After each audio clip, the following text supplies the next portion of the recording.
চলতি বছরের জানুয়ারিতে যুক্তরাষ্ট্রের প্রেসিডেন্ট হিসেবে দ্বিতীয় মেয়াদে শপথ নেয়ার পর থেকেই ভেনেজুয়েলার বিরুদ্ধে সরব হন ট্রাম্প।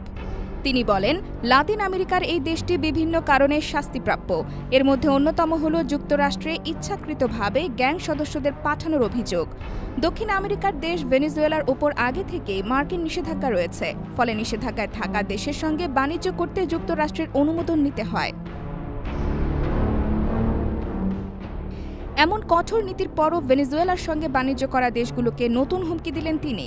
মার্কিন সংবাদ মাধ্যম CNN জানিয়েছে, ভেনেজুয়েলার সঙ্গে বাণিজ্য সম্পর্ক রাখা দেশগুলোর যুক্তরাষ্ট্রের সঙ্গে বাণিজ্য করতে গেলে 25% অতিরিক্ত শুল্ক দিতে হবে।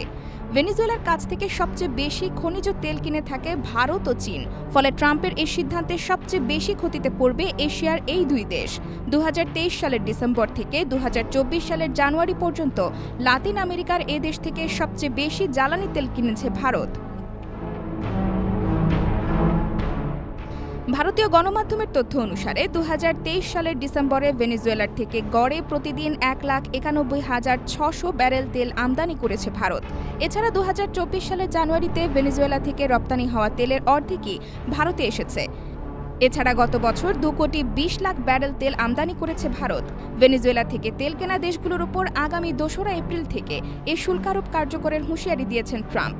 ট্রুথ সোশ্যালের এক পোস্টে তিনি এ তথ্য জানান। 25% শুল্ক আরোপের এই পদক্ষেপকে সেকেন্ডারি শুল্ক বলে আখ্যায়িত করেছেন মার্কিন president. IBTV USA, new York.